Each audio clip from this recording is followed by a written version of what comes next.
the entertainment highlight of the week. Red Ray Gun Limited presents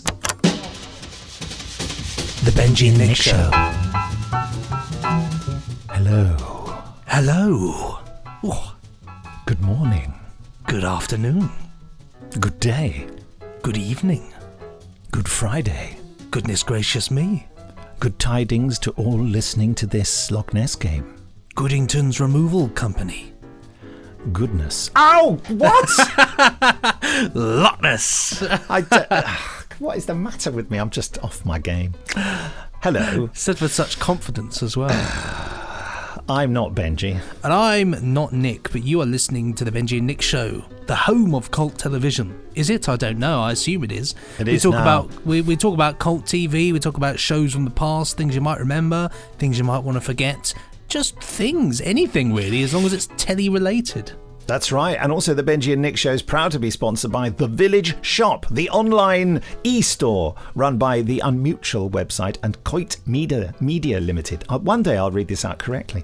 Your one-stop shop for all things Prisoner, Danger Man and Patrick McGoon, including DVDs, Blu-rays, books, CDs, audio dramas, clothing, photos, homeware and gifts. New items are added weekly. Yes, Benji and Nick Show listeners can enjoy a 10% discount on all purchases by using the code LOCHNESS10. That's LOCHNESS10. All one word, capital letters, no spaces. Use that code at the checkout. And a further donation will also be made to Hope House Children's Hospice at no cost to you. The address is www.theprisonershop, all one word, theprisonershop.co.uk. Let's have a look and recommend something from there. Well, what I'm looking at the moment, and I particularly like this, is that you can inject a little bit of cult television into your house unwittingly without people necessarily... If people don't know, they might not know, but if people know, they'll know. Because you can get lots of little penny farthing bits and bobs on here, you see. You can get metal penny farthing wine rack, which that speaks to me. That certainly does. A penny farthing pizza cutter. Yeah, for a little bit. This is all prisoner related, you see. Yeah. Penny farthing planter to plant seeds. Yes. Wall garden ornaments. You can get bath towels. The lot. I mean, the beauty of this is that you can have it there. You can have a nice mantle clock. You can have it there and sit there and think, the prisoner's in this room. The prisoner. But then somebody might come in and say, oh, look, he really loves the Victorians. She's a big fan of bicycles, but nobody knows. That's the beauty. That's the beauty, you see. Very good. Well, there we are. That's who sponsors us, and that's who you can get. Well, you can get a great discount when you go there, so it's worth it. Go and have a look. theprisonershop.co.uk. This week we're talking about what we've been watching, aren't we? We certainly are. There's plenty of things to talk about this week. But first, I think it's only fair that we mention about our wonderful artwork for our magazine-style covers that we have up. Yes, done by the talented and lovely Colin Smith. Essential member of the team this week, of course.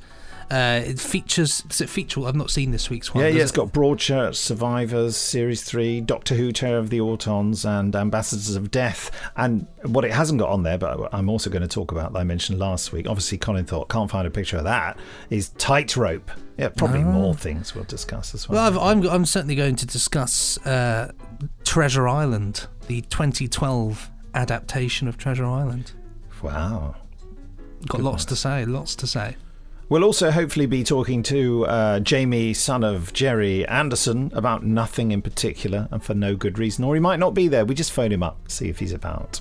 But first, your emails sent to podcast@nicholasbriggs.com. With a perfectly timed text ping there from yes. Bing! The emails. Yes, well, this one is from Mark Hurst. It was sent on the 5th of the 1st, 2020 at 14:22, which is the year of the Battle of the Paperclip. And the subject of this one is Re Dracula and Pyramids of Mars, episode 4. Hi guys, wonder what your take is on the new Dracula BBC adaptation. Personally, I enjoyed it, though as it was clearly a tortured story, I did keep waiting for Captain Jack to cameo. The whole thing was insane, but with some wonderful performances, although the third episode felt weak and rushed, although my overall enjoyment was high. Pyramids Mars felt so creepy when I was 10, and I have enjoyed your warts and all commentary. I'd love you to do the Sunmakers one day. Oh, yeah. That's a good one. Hope you both had a great Christmas and New Year. I got the Space 1999 breakaway audio in my virtual stocking and loved it. Mark, of course, is referring to the Big Finish adaptation of Space 1999, which is well worth a listen, by the way.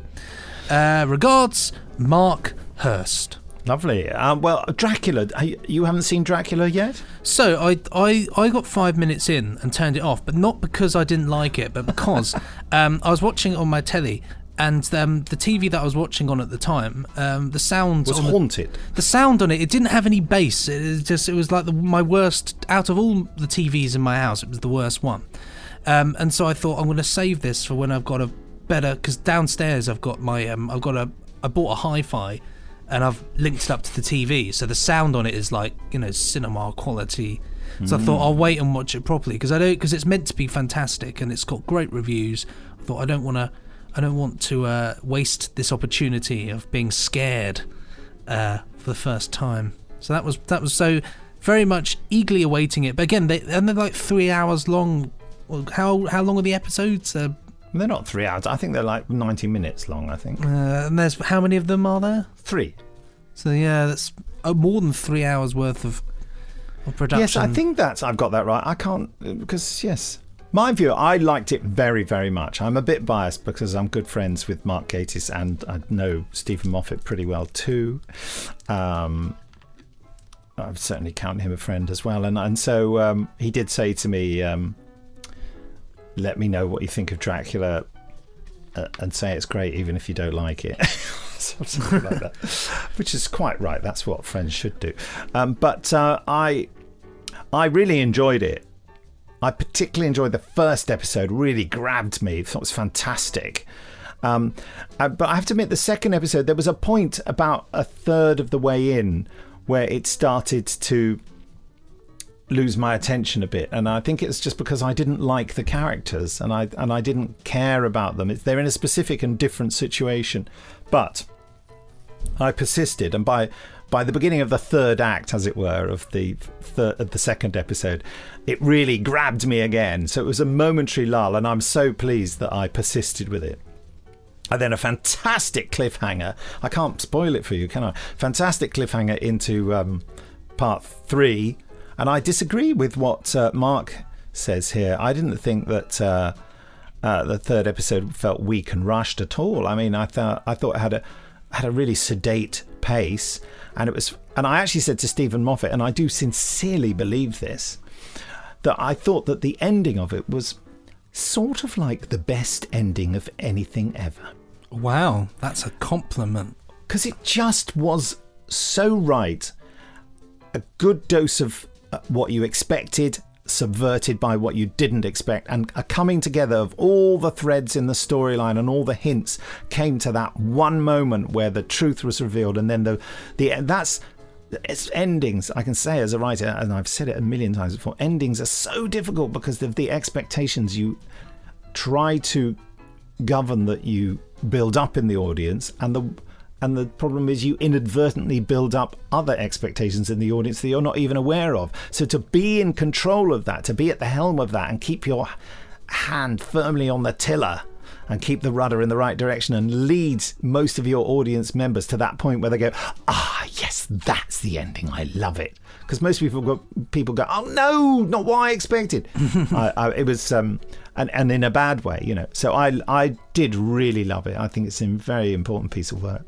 Let's talk about them doing another series, and I can see how it would work. I'm not sure how I feel about it. I kind of quite like the fact that it's that one thing they made and just leave it there. But it's difficult, isn't it, when there's suggestions for other for things to carry on, because sometimes, I mean, I look at something like 40 Towers as a prime example of this. Sometimes it is best to keep things as they are. That did two series and that was it. Yes. And it has maintained its status as something incredible. The thing is, I think about it, and both Mark Gatiss and Steve Moffat are incredibly accomplished writers, and they've proven themselves to have a great relationship together in writing together. And the combination of that speaks for itself. I was particularly excited about this because Mark Gatiss is such a horror guy, like a traditional horror guy. Because and this is something that I love, traditional, like the Hammer sort of horror stuff, and going on earlier, to some of the more iconic films. I feel like we've lost the ability lately to tell stories in these old-fashioned settings, as it were. And we're all about being scared. Everything's about gore these days, and making people jump, and just things being horrifically gory and contemporary, and very, dare I say it, that sort of Americanized sort of form of horror film, which has been done a million times now. So I think to do something like this, which returns to its roots, to the roots of things, well, it does, I think is fresh. Yes, there's a lot more gore than Stephen Moffat told me. I said, it's not too horrible. He said, no, it's quite tame, really. And I watched it and thought, oh, God, blimey. Well, I mean, but there's gore. But what I mean is, it's about a vampire, for God's sake. It has to have gore in it. Well, what I meant really is the things like, things like Saw, where, people... I've never seen it. Don't even say. Don't even say. But anyway, no, I'm very, very keen to watch it, and especially seeing as I've seen so many people wax lyrical about it. So how long is it on the iPlayer for then?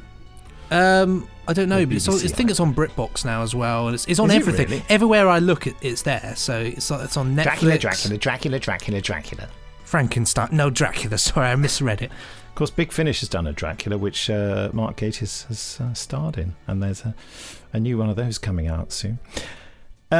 So here are some things that what I did is I went on Facebook and Twitter, and I said, let us have some comments, guys, and I offered a prize, and I said it's a mystery prize. I'm going to tell you now what the prize is. It's the box set of Secret Army. Now, it's second-hand, so it's a bit battered, but it plays all right. It's fine. Well, as far as I played it, because my problem with it is, as Benji has said before, it's like a series. It's Hello, Hello was that sitcom from the, was it 90s or something? 90s, yeah, which I don't like. But I've seen bizarrely many episodes. I enjoy it. Hello, Hello was basically a send-up of Secret Army, and so now it is impossible, from my point of view, to watch Secret Army because you just keep thinking of hello, it's Rene. It's just that it's all the cliches that they sent up, and I watched about an episode and a half of it, and that's why I'm giving it away, because I don't want it anymore. But a lot of people will enjoy it, and it's a highly thought of, fondly remembered BBC series, Secret Army. Secret Army is one of those ones. The first episode lets it down, because further down you get some much better episodes. I mean, one that I can think of in particular that really stuck with me as a piece of television was an episode called Radishes, which was all about them trying to save a Jewish family from being sent off to the camps, and it was handled very well. And it was all, to cut a long story short, one day they revisit the house, and all that's left is just the radishes, which were offered as a gift to guests that come into the house, and that was all that was left. Wow. And and it kind of poignant. It's very poignant, yeah. But I think it's a great series, actually. But yeah, I completely agree with you. Hello, Hello taints it, because you can't take these really important aspects of it, which is the French Resistance. You can't take that seriously because it all looks so similar. Like, you've got the cafe settings, the airmen, and all the waitresses and the. I know.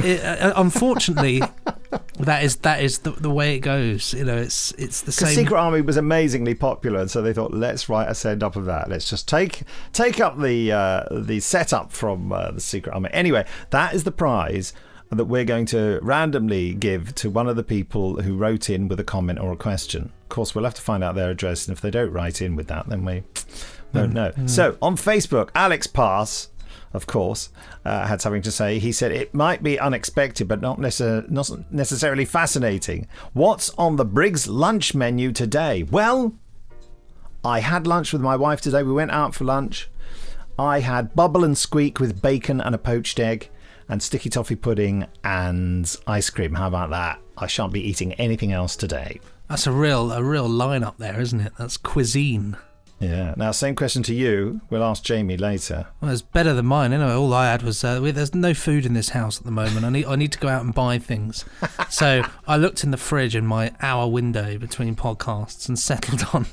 I chopped up some pieces of chorizo which I was saving for a paella, and then just stuck them in 2 bits of bread with a cup of tea. It was.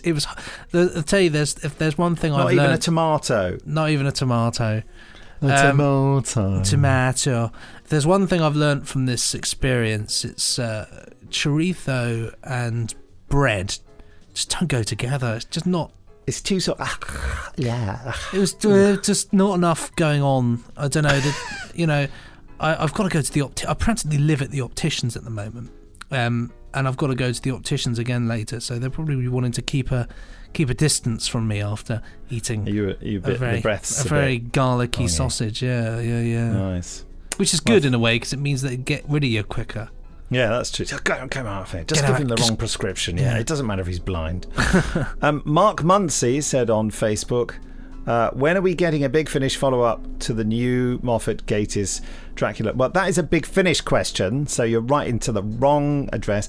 But, Mark, I will say this. There is a Dracula series on Big Finish. We don't need to do a follow-up to Mark and Stephen's TV one. That would cost a lot more. They'd charge us for the rights. And as you know, Dracula's in the public domain. In fact, he's just over there. Just a man with big teeth, I think. Next comment here says, "Look out! He's about to exterminate someone." That was from Michael Corley. Good. Michael, thank you for that. Is that good enough to get you Secret Army? Who knows? On Twitter. What do we have on Twitter? Twitter. It says TARDIS Benny time. From @TARDIS Time 2, which I think is responding to is referring rather to the Doctor Who episode that aired this past week. Is it? Oh. Anyway, go on. Replying to @Nicholas Briggs. Would you rather become a Dreg, a Hemivore, or a Primoid? Primoid? It's Primord, isn't it? But anyway, well done. What's a Dreg? I couldn't work that out myself. And what's is a Hemivore? Is that from Curse of Fenric? Let's have a look. The Dregs from Doctor Who. Oh, they're the new monsters again. They're from the Orphan 55, which I've not watched yet. I'll be brutally honest. I haven't had the time. I've just been fluttering around doing things. Was that the last episode? That's the last episode, yeah, from Orphan 55. Well, yeah, we don't know. We haven't seen it yet. You haven't seen it yet. Saving them up for a binge watch, obviously. @TARDIS Monkey. I'd go for a Hemivore, by the way. Just saying. Okay, all right. Get to wear funky clothes. Is maybe a Primoid from that episode as well, as opposed to a Primord from Inferno. I don't think I'd like to be any monster except a Dalek, and only in my spare time. So yes, Ellie @TARDIS Monkey says, "How many beans make 5?" Do you know what that's from? So it's from a Doctor Who, isn't it? Yes. I can't remember which one it's from, but I know it's from something. It's Tom Baker, isn't it? Nope. It's not? Oh, no. I'm loving that you No, don't Third know. Doctor. Third Doctor. Yes. Wait for it. Is it Ambassadors of Death? Yes, it is. Yeah. Van Leyden, how many beans make 5? That's near, right, cut it open. It's exactly. around there, isn't it? Yeah. That's right. Well, that's what she tweeted when I'd said the thing about... right, cut it open the other week on Twitter. Right, cut it open. My favourite Doctor Who cliffhanger is right, cut it open, and I think Ellie tweeted then how many beans make 5 as well. God. So I think she's going to tweet that to anything I say now. I had to really when I had to go into my data banks and really work that out. How many beans make 5? There you go. Tony M. Parkstar says, what were some difficult slumps in your respective careers, if I may ask, and what did you do to overcome them? Well, obviously drink a lot, yeah, a lot of alcohol, yeah. It's a difficult one, isn't it? I mean, I can say I'll be well.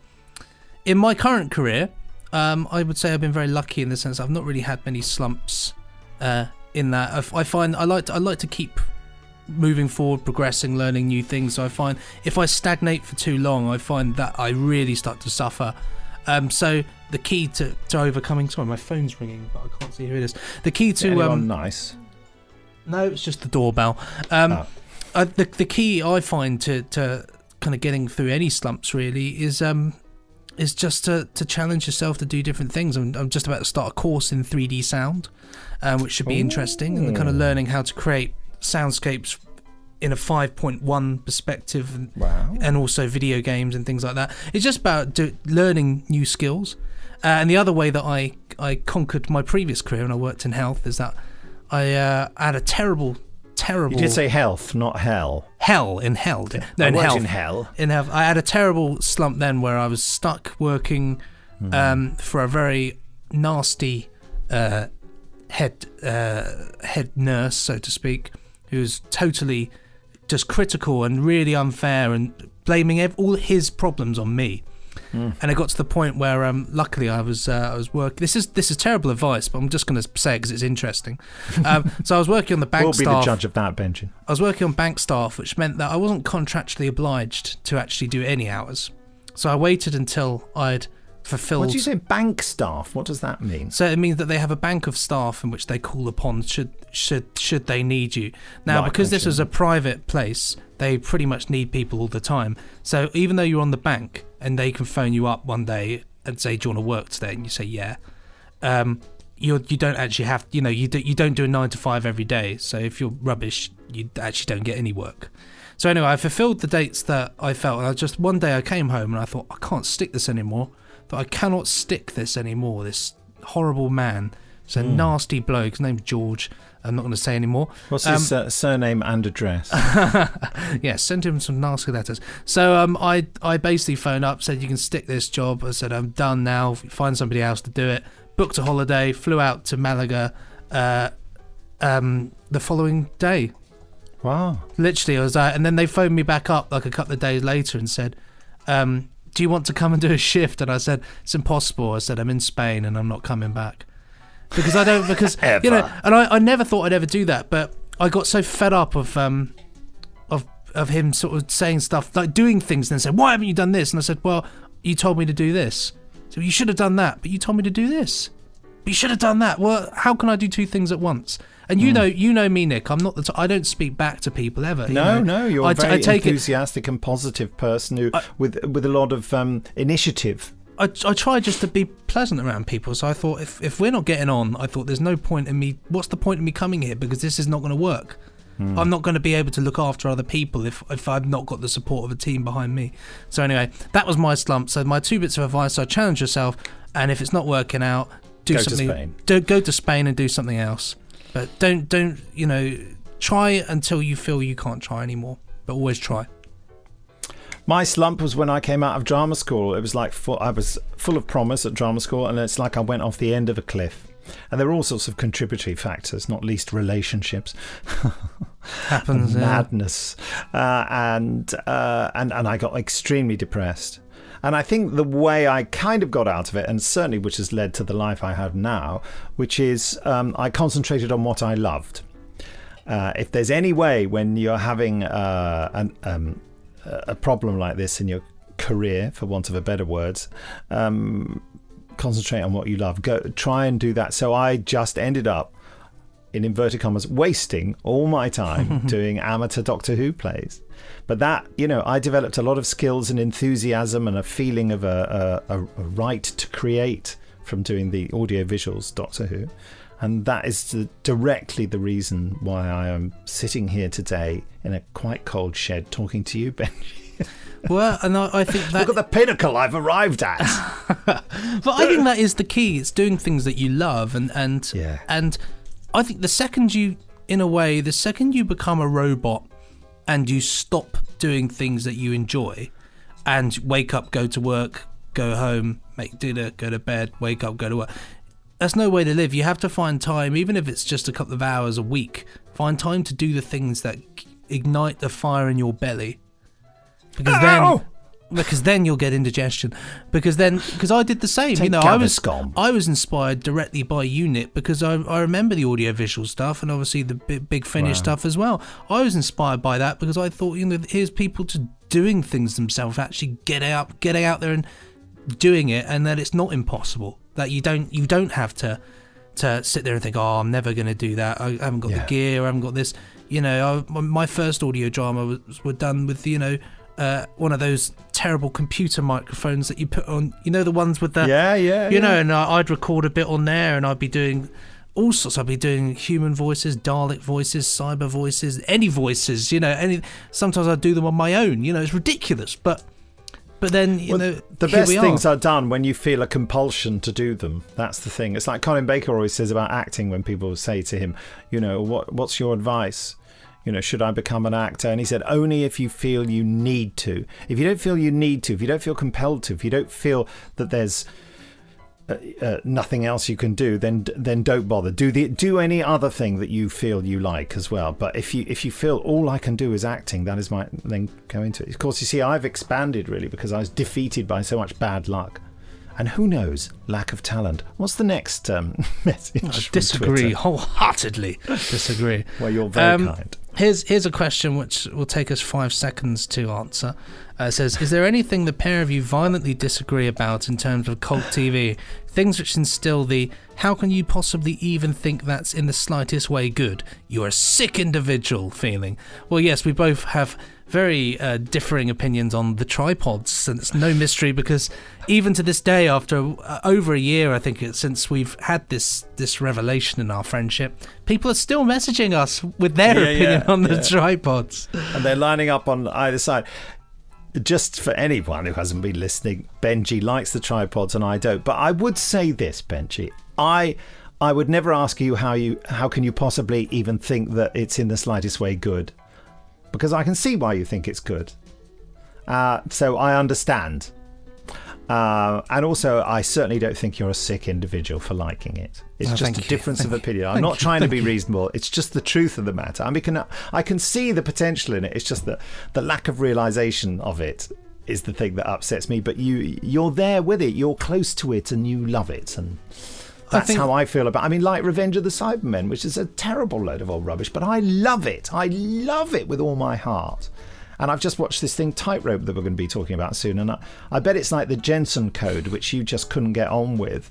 But I love it. I mean, I cannot tell you the joy it has brought me watching Tightrope. Anyway, next one. Time Lord Bob 1 says, chocolate digestive or chocolate hobnob? Both at the same time. I think a chocolate digestive sandwiched between 2 chocolate hobnobs. That is the stuff, isn't it? Dunked in tea. I would say chocolate digestive on its own, but a chocolate hobnob is the one to dip in tea. You just can't beat chocolate hobnobs are designed to be dipped in tea. Chocolate digestive, you can wolf down a load of those. And I've not had them in a long time. They're my favourite biscuits. But digestives without chocolate are great for dunking. They're great, I could polish off a whole packet in one sitting. I'll tell you what I've really got into recently is, do you remember Ovaltine? Oh, God, hate it. Oh, I've got well into that lately. Really hate it. That's my new evening drink. God, how can you possibly even think that in the slightest way good? You're a sick individual. There we are, we've discovered it. It wasn't a TV programme, it was Ovaltine. Oh, good times. What's this one from Dylan Reese? If you could do a crossover between any 2 classic TV series, which 2 would you choose? God, that's weird, isn't it? That's a really tricky people one. Talked about Doctor Who and Blake's 7, obviously, but I've got no hankering for that to happen. I tell you what I would actually really enjoy would be if we got a crossover between Survivors and the Triffids. Oh. So if you can imagine Triffids, but there's it goes on for longer and there's more scope about how, because I like the idea of, obviously you've got the plants which are killing people, but I'm fascinated by how the world works with the proportion of its population blinded, and how the sighted people have to look after the blinded. Well, what you have to do is go and read Night of the Triffids. Yes, I've read Night of the Triffids. It's brilliant. Yeah, well, there you are. That's what you got. Yeah, but I'd like a TV series of that. I'd love that. I would love that. All the stuff we did an audio drama, which was very good. Didn't have Nicola Bryant in it, didn't it? It did have Nicola Bryant. Yeah. See, I'm not just a pretty face. I remember these things. I like all the stuff about the self-sufficiency on the Isle of Wight, which I think would be interesting, and I would really like that. What, to be self-sufficient on the Isle of Wight? Yeah, why not? Survival. All right, then we've got to randomly pick someone from there to win the private. What's it called? Secret Army. Secret Army. Private War. Private Army. Who do we think should win it? I'm gonna be Tony M. Parkstar with the question about difficult slumps in careers. Because I think that did actually open up an awful lot for us, and that was a good talking point. And I think perhaps it's a good opportunity to spread some enthusiasm that way. Yeah. And say, have a bit of Secret Army. He's Mr. Sunday on Twitter. Mr. Sunday, give me a Tuesday. I don't know what that was. I just decided to write a song about it. There we go. Very good. Now, a lot more people wrote in onto the Nicholas Briggs officials posting page on the Facey Bookie. And we will read out more of those next time. So, Tony, are you listening? If you're listening, you need to email podcast@nicholasbriggs.com with your postal address, and then I'll send you Secret Army. How's that? How'd you like them apples? There you go. Bang. Shall we talk about what we've been watching? I think we should. Yeah. No, I really think we might. What would you want to start with? Well, we got all the things listed down, so I suppose it's only fair to talk about them before I launch into Treasure Island. You watched Broadchurch. You'd never seen it before. No, I'd never seen it. As everybody knows, regular listeners would know, but those perhaps who haven't been listening so long, I'm terrible when it comes to watching things that are popular at the time, because I kind of like to enjoy them without loads of people shouting about them all the time. So I've waited until kind of the heat on Broadchurch has died down a bit. I'm changing that, by the way. I'm trying to watch more modern things now. Why? I'm just. I suppose in a weird way, I'm falling back in love with kind of contemporary television again a little bit. Lately, I've been really kind of enjoying sitting down and watching more things. How can you possibly even think that's in the slightest way good? You're a sick individual. Sorry, I like that phrase. Okay, that's. Yeah. But I have to say, that's really, your USP, the way you don't watch modern television. I know, I'm trying. You're turning into a different person. I'm changing. Well, I'm still watching a lot of olds. I watched Our Friends in the North this week. I can't be changing that much. I must get around to that. But yeah, Broadchurch is brilliant in the sense I've not finished it yet, but the first series. Yeah. What I like about it is it's wonderfully set up in the sense that you really don't know quite where it's going or who's involved. Yeah, neither did the actors. But they didn't tell them the ending. They had no idea. No. Which is great, but it's that wonderful thing of you're sitting there thinking, oh no, they're not involved. And then suddenly there's a little clangor, and you think, oh, maybe they are.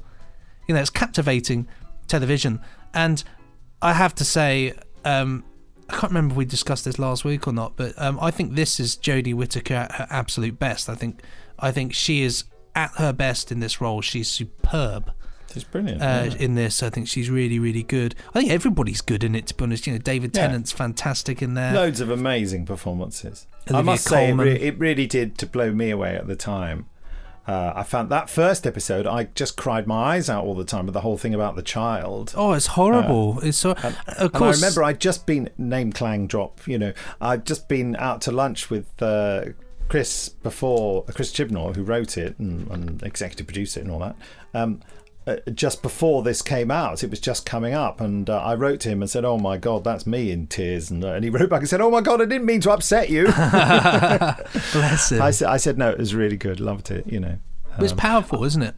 Yes, although I have to say, to be controversial, I don't agree with the idea of not telling the cast who the murderer is, because how can the actor play it for real? I mean, but there's the external and the internal arguments about this. It doesn't matter what actors think or feel, as long as you get them to pull the right faces and stand where you want them to stand. But from me as an actor, how can the person who is the murderer ever play the truth of anything? Because in real life, that person who did the murder would know that they'd done the murder. True. And that would be on their mind all the time, and it would affect the way they behaved. But given that the actor who does turn out to be the murderer didn't know that, he or she must have thought, but I would have... But of course, the key thing that Chris was concentrating on was the not revealing, the keeping everything secret. And it works brilliantly for that. Should we move on to Survivors Series 3? Yes, I think we should, yeah. Well, I've been sitting down watching more of Survivors Series 3 because I've always kind of, for a long time, I suppose in a weird way, Series 2 goes on a little bit, and then by Series 3 you feel a little bit, not alienated, I suppose, but I've sat down and just been really engrossed and loving it and actually thinking, God, I'm actually quite surprised that it... I mean, obviously I know why the series finished, because in the end it exhausted its... what it was all about.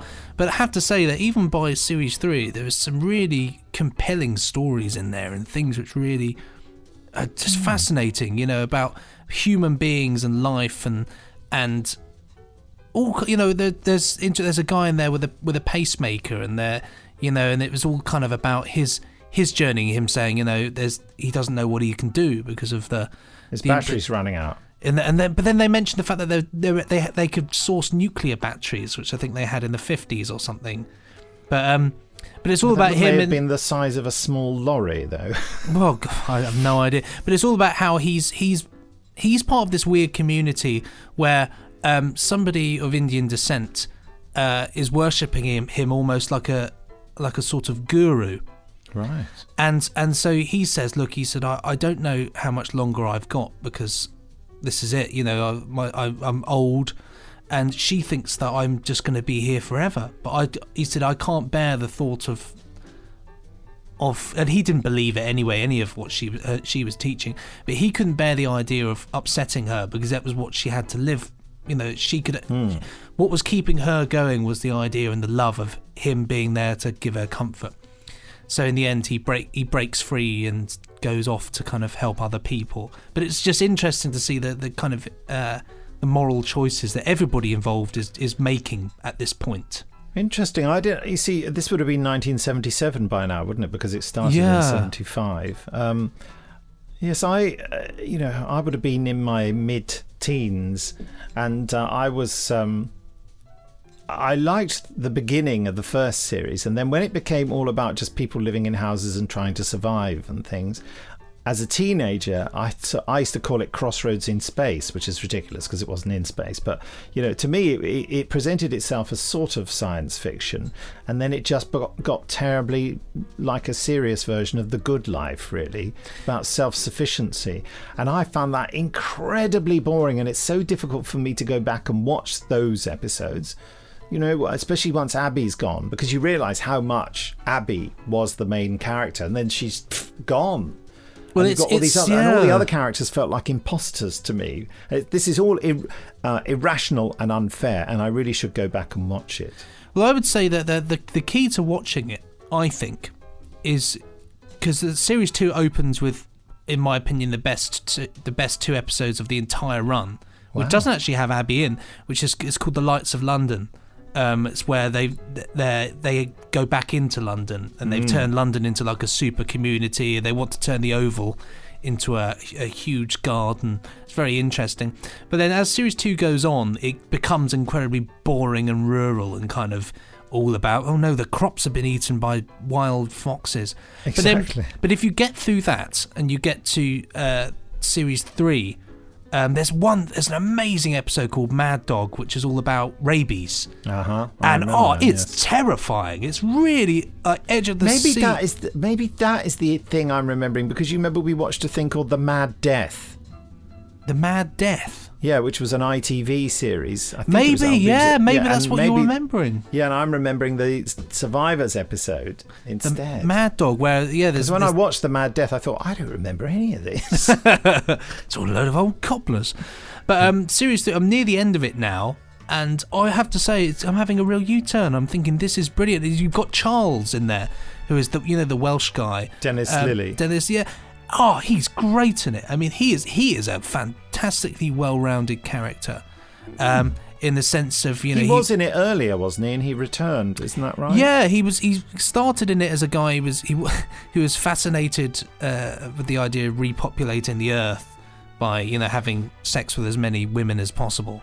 But then with this one, he's right. Yes, he's kind of now he's kind of more hell bent. I've met lots of men like that. Yeah, funny that.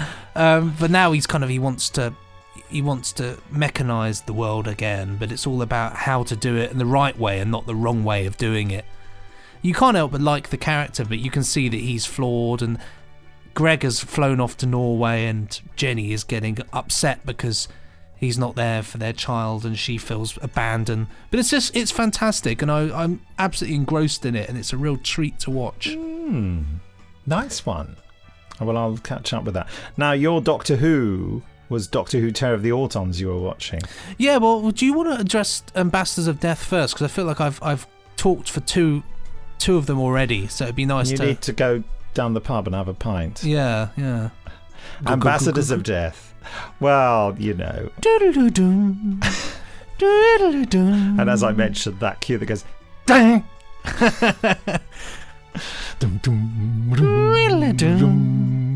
Down. I just love it. It's like a sort of that series, which I was discussing with my dear friend Tim Keeble. Have you ever met Tim? No, I don't think I have. He's from Southampton. I've known him for years and years. He's a comic strip artist and what have you. And he said, I think that first Jon Pertwee season is the best season of Doctor Who ever, simply because there just isn't a Duff story in it. And it's true that, and he said, I love the first Tom Baker season. He said, and I know we both love Revenge of the Cybermen. And he said, but it is a Duff story. That's arguable. But yeah, I think that everything in that first series works. Now, of course, it's been much documented by Doctor Who fans that, the 7-part stories are a bit long. And that's my only criticism of it, really. It's a lot of back and forth, but they do it so brilliantly, the back and forth, I think, especially in Ambassadors of Death. I love all that stuff with Liz Shaw shut in that place with that. They have to create other bigger, more detailed characters in order to carry the story. So you have that villain whose name I don't remember now. Isn't that awful? But anyway, I just love it. It's very earnest and it's quite simplistic, but I think it works really, really well. And it's like Doctor Who. We all remember when we think of the Jon Pertwee era, we think of a certain thing. We think of sort of like the demons and the time monster, and we think of that and the unit family and all that. But that first series is a bit like Jon Pertwee from a slightly alternative dimension. His portrayal hasn't solidified into that very easygoing Doctor where he's a bit, we've got to get out of here and all this kind of thing. He's much more uptight, and there's more of the sort of Troughton in him, the sort of slight eccentricity. And also there's quite a lot of abrasiveness in there. It's quite a different performance. I'm not far saying more blunt, isn't he? Yes. They were writing him differently. I think they got to know Jon Pertwee and started writing him in a different way for the other seasons. But that's not to say the elements I've just outlined don't feature in his character later on in his tenure, but he still... there's more of it in that first season, more of those different things, and it's lovely. And his hair's shorter and he's a bit slimmer. What can I say? It just looks like it's from a different era. It feels very much like Jon Pertwee in the 60s. And of course it was. I think they made it in 1969, didn't they? So. Yeah, definitely. And it's got some quite good effects in there, I think, as well. I mean, one of the ones I think in particular is that, they put their hand on the gate and the wonderful flame sort of explosion goes right across, and it's really good. And you think, wow, it looks, and it's got great tension building up as well. And I love the fact that in the script it said something about some people hijack a lorry with a spaceship on, and then Terrence Dicks said, well, you've seen it, they decided to create this entire battle scene, which we hadn't put in the script at all. Oh, bless Terrence Dicks. But yeah, I just love it. And it was great to watch Spearhead again as well. Beautiful music in that. And Spearhead's score is fantastic, isn't it? Yes, it just feels out of the ordinary, that whole season. And that's purely for emotional reasons of my age and what have you. But absolutely love seeing it. And BritBox, just so brilliant to be able to access any old Doctor Who whenever you like. I haven't done Terror of the Autons. I did Mind of Evil the other day, which is just amazing. I love it. Well, I love Terror of the Autons mainly because of the music, actually, because it's such a synthesizer. It's all synthesizer, and it's really in your face, like kind of less. I don't know. It feels very dry. Yes. But I love the story, and I think it's some people criticize it. I personally think it's really fun. I think the first story was very much with Spearhead from Space is very much the first Auton story is very much like, these are the monsters, they impersonate human beings with their taking over the shop window dummies and the waxworks, whereas this story is very much, well, let's look at plastic and how much we rely upon it for everything, and now let's really think about what the dangers could be, and suddenly you think, it could be everything. It could be, telephones and daffodils are silly, and chairs, and because this was a time, that early 70s, the late 60s, where plastic was coming into its own. Plastic was like, oh, we can just plastic everything, plastic this, plastic. It's amazing. It's amazing, and of course, I mean, this story alone, you've got Roger Delgado as the master for his first story, and dare I say, Roger Delgado brings with him to Doctor Who a level of absolute class. It's like having a Hollywood actor stepping into this sort of very twee tea time Doctor Who, because he gives this the most wonderfully dark, convincing sort of performance, doesn't he? He commands your attention. Definitely. And I love that. And when all the business of sit down, I mean, nobody knew at all by this point that this will become one of the most iconic and important characters in Doctor Who. Yeah. This is his first story, and I think he aces it all the way through, and you get the feeling that there's already unfinished business between. Well, they just put it easy in every story in that season, didn't they? Straight away, which is crazy to look back on, isn't it? I remember at the time. I remember my brother saying, "Oh, not that bloody master again," and I thought, "No, shut up! I think he's brilliant." It's like, oh, guess what? It's the master, Yeah, they over-egg the pudding a little bit. Well, it was really interesting then when you said it's like seeing a Hollywood star in it. The interesting thing is, of course, Roger Delgado had an amazing career, did all sorts of fantastic things, appeared in loads of movies and TV and stuff, but he never really ever got a chance as big as this. And it's quite peculiar and interesting to see an actor who has been playing bit to middling small parts in big films and things, and only gets to say things like, yes, of course, my liege, and things like that. And now suddenly he's there commanding whole scenes, and you think, my God, this must have been like him let loose. He thought, at last. And I think Barry Letts and he were actors together back in the day. Is that not right? And Barry Letts thought, I'll get Roger in to do this. Fantastic. And I suppose, one of the sad things, obviously, is his untimely death. Oh, but which I think, absolutely changed the whole dynamic of the show for its cast, I think, as well. But also, I think there are two sad things that really come from this. It was one that he never got to see just how important his performances would become in shaping Doctor Who, and also, because he is, to this day. There are people, to this day, you go to Doctor Who conventions, there are people dressed up as him. Oh, yeah. There was an amazing guy in LA who looked just like him. I just couldn't stop staring at him. And did he tell you to sit down? He kept trying to give me a plastic daffodil. Oh, no. He had a briefcase and he kept handing out plastic daffodils. Fantastic. Isn't that's the level of it. But also, the other thing is, I firmly believe that, it would have got one of two ways. He would have either played the master for the rest of his life and just... Yes. and that would have been it. We would have been getting him as an old guy turning up in the 80s. Or I think he would have gone on to do a bit like Patrick Troughton. Not that Patrick Troughton wasn't massive before he was Doctor Who, because he was, but Patrick Troughton, I think, had a pretty healthy career right up until the end. He was appearing in lots of different things and in films and all sorts. And I could see this happening for Roger Delgado as well, that he would have gone on to do loads of interesting and iconic things elsewhere. I think that's a very good point. No, I could talk endlessly about Roger Delgado. He's a fascinating person to talk about. Must have terrible trouble when guests come round, though. Sit down. Well, I've seen you do this. I'm not doing that. I'll stay standing if you don't mind, Mr. D. Right, and finally, Tightrope. Well, finally from me, because I know you want to talk about Treasure Island. Finally, yes, Tightrope. 1973, I think. I don't know, actually.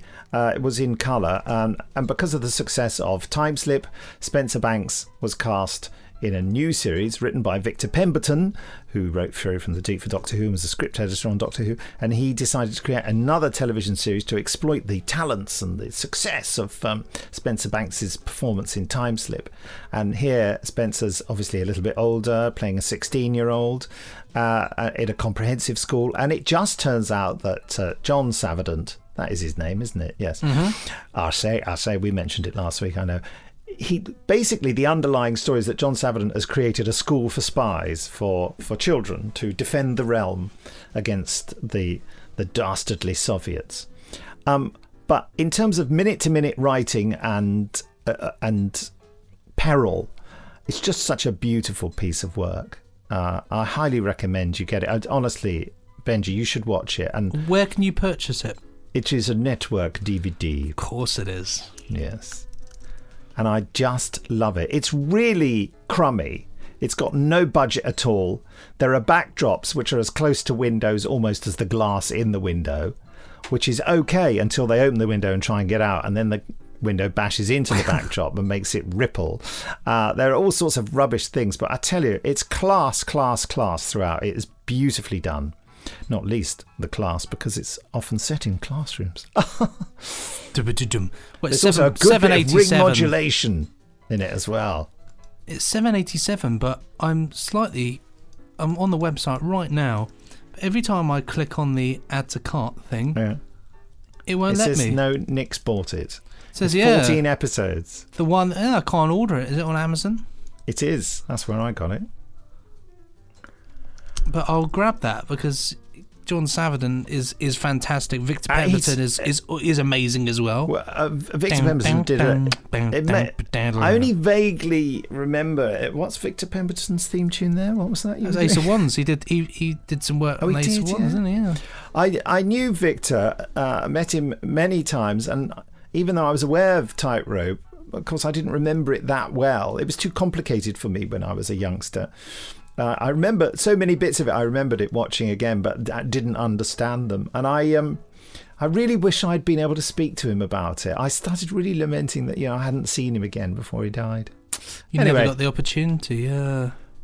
We're running quite over time, but I think you should speak about Treasure Island. Yeah. Well, I just want to say, I mean, I decided recently, I thought I'd love to watch an adaptation of Treasure Island, because the only one I really knew from my youth was Muppet Treasure Island, and so I looked up. I thought, what's the best adaptation of this?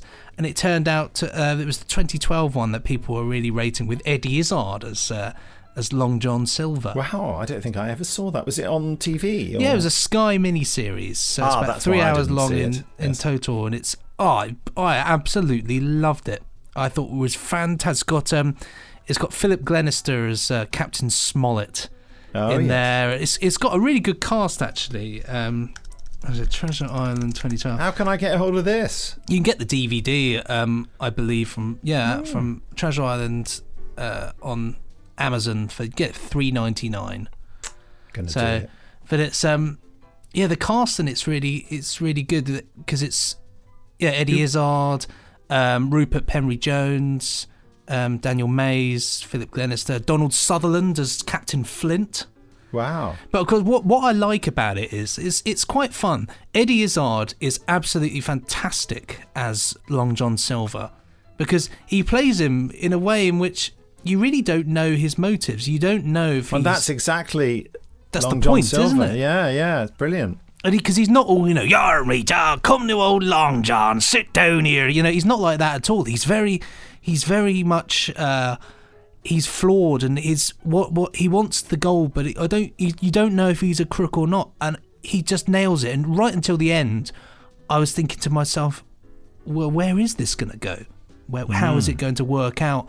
And Philip Glenister in this is fantastic because he plays the captain and in a way that only Philip Glenister can. With his Mr. So-and-so, I must tell you this. I'm not doing nothing. Blah, blah, blah. But it's got a lot of actors as well, people from Hornblower, which is quite nice. There's a little few nods there, but it's just lovely, and you've got the sea. And the word I would use, and I think what's so wonderful about this is pure adventure, which is exactly what Treasure Island is all about. And there's a whole subplot which I'm not interested in at all, which is the John Silver's mum losing the pub or whatever, and I just sort of switched off for those bits, which is awful, but I just didn't care. But it's integral to what's going on. But it's got Elijah Wood in it as well, actually. Wow. But it's really, I thought it was really good. He doesn't play Jim Hawkins, does he? No, he doesn't. He plays Ben Gunn. Oh, right, Ben brilliant. Gunn. The mad, deserted, marooned guy. Jim Hawkins who is played Jim by Hawkins? Toby Regbo. Who No idea. he was in the prequel pilot to he's in the new Game of Thrones. He was in The Last Kingdom, Fantastic Beasts, and Crimes of Gru. Oh, right. Well, been in a few good things. He's very good in it, actually. He's quite a pleasant performer in this, in the sense that Pleasant performer. but he's kind of earnest, but he has to come into his own, as Jim does, But I just thought it was great. I really enjoyed it, and there's lovely stuff on the ship. I must catch up with that. Give it a go. It's a nice to watch in the evenings. I think it's really nice. By the way, the Hornblower radio things we were listening to, I gave up on those because the files that I kept not downloading, playing, kept coming in the wrong order. Yes, that's exactly why I gave up. Frustratingly, it becomes corrupted, doesn't it? And so you can't. I don't know what you don't know where you are, and then later on, because the cast changes at one point anyway, which I think actually awfully taints it a little bit, because it does. I like the original cast was better, which is a shame. Somewhat let down. But those old. I don't know if did we mention it on here. I think we did. Yes, we did. Yes, of course we did. Yeah. But they were brilliant, and radio Hornblower adaptations. I would love to work on or just hear more Hornblower audios, because there's so many stories. Oh, brilliant. Let's phone Jamie, shall we? See Yar. if he's around.